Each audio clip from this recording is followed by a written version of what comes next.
ძველი წელთაღრიცხვის მეორე საუკუნე იდგა. ფარნავაზიანებს დიდი ბრძოლების წარმოება უხდებოდათ ამ დროს გაძლიერებულ მეზობლებთან, პართიელებთან, სომხებთან, პონტოელებთან. პონტოს ქვეყანა მდებარეობდა მცირე აზიის ჩრდილო-აღმოსავლეთ ნაწილში, ქალაქ სინოპიდან მდინარე ჭოროხამდე. ამ ტერიტორიებზე ძველთაგანვე ცხოვრობდნენ ქართველური ტომები, კოლხები, ხალიბები, ტიბარენები, მოსინიკები, სანიგები, შკვითინები, დრილები და სხვა.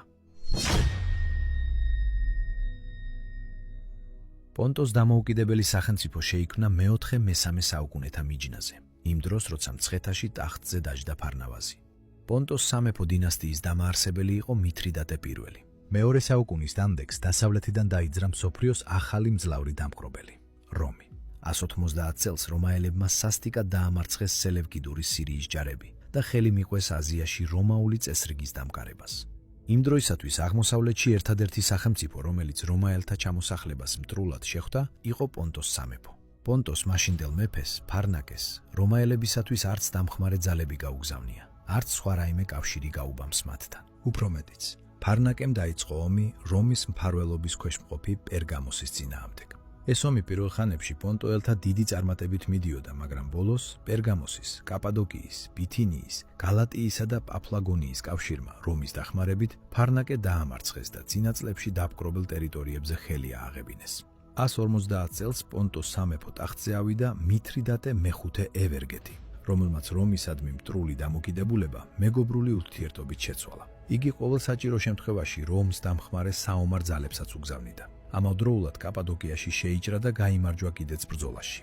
ის ღამე მხიარული ზეიმით დაიწყო და სამგლოვიარო ზარით გათენდა.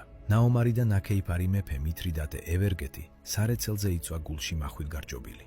ეს ამბავი მოხდა 120 წელს. შეთქმულნი არ უპოვნიათ, რადგან არ უძებნიათ. დაბეჯითებით ამბობდნენ, რომ მკვლელთა მეთაური თვითონ დედოფალი, პატიომოყვარე და გულზვიადი ლაოდიკე არისო. საეჭვო მაინც და მაინც არაფერი იყო. ქრიუმა დედოფალმა სამგლოვიარო თავსაბურველი სამეფო დიადემით შეიცვალა. ტახტზე დაბრძანდა და კანონიერ მემკვიდრეს, ღვიძლ შვილს, ავითვალი დაადგა.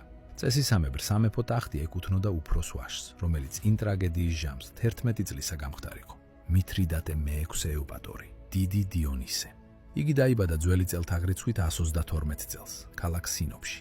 მამის დაღუპვიდან კიდევ 2 წელს შეძლო კმაწვილმა უფლისწულმა შეთქმულთაგან დახმართული სასიკვდილო ხვანჯებისგან თავის დაღწევა. საჭმენში საწამლავი არაერთხელ შეურიეს, მაგრამ მისმა ჩაკირულმა სხეულმა შხამი მოინელა. მალე მან თვითონ დაიწყო ქიმიური ცდები საწამლავთა და ანტისაწამლავთა გამოსაყვანად.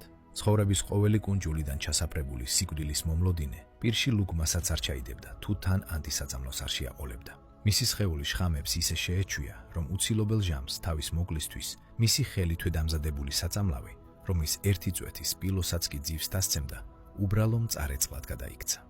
მაგრამ მანამდე რამდენი რამ უნდა გადახტომოდა თავს. 13 წლის ბიჭი სულ გაექცა სიკვდილის ბუდეთ ქცეულ სასახლეს და მთაველსა და ტყეღრეს მისცა თავი. 7 წელი მისი ცხოვრებისა საოცარ ლეგენდათა სამოსელში გაეხვია. არავინ იცოდა სად ათევდა ღამეს, რა სჭამდა, რა ეცვა, რა ეხურა. ნადირთა შორის ცხოვრობდა, თვითონ განადირებული. მათთან ასპარეზობაში, რბენაში, რკენაში, ღრენაკბენაში იზრდებოდა და იკაჟებოდა მისი უზარმაზარი გიგანტური სხეული. არც ერთი წამით ივიწყებდა, რომ მას ეძებდნენ. ამიტომ მუდმივ იცვლიდა ღამის სათეվել ბუნაკს და ნაპრალს. მაგრამ თვითონ უჩინოქმილმა კარგად იცოდა, რა ხდებოდა სინოპის კარზე. მის მტრულ ბანაკში კიდევ შემორჩენილიყვნენ მამამისის ერთგული მეგობრები, რომლებიც ყოველ საჭირო ცნობას აწვდიდნენ ლტოლვილ უფლისწულს. და აი ერთხელ მეგობრებთან დათქმულ დღეს სინოპის სასახლეში ერთ ბაშად გაჩნდა 20 წლის ბუმბერაზი. იგი ჯიქურ მიეჭრა მეფე დედას. თავიდან გვირგვინი მოგლიჯა, ტახტიდან აიტაცა და დილეგისკენ გააქანა. იმავე დღეს სიკვდილით დასაჯეს ახალგაზრდა მეფის ყველა ნამდვილი და სავარაუდო მოწინააღმდეგე.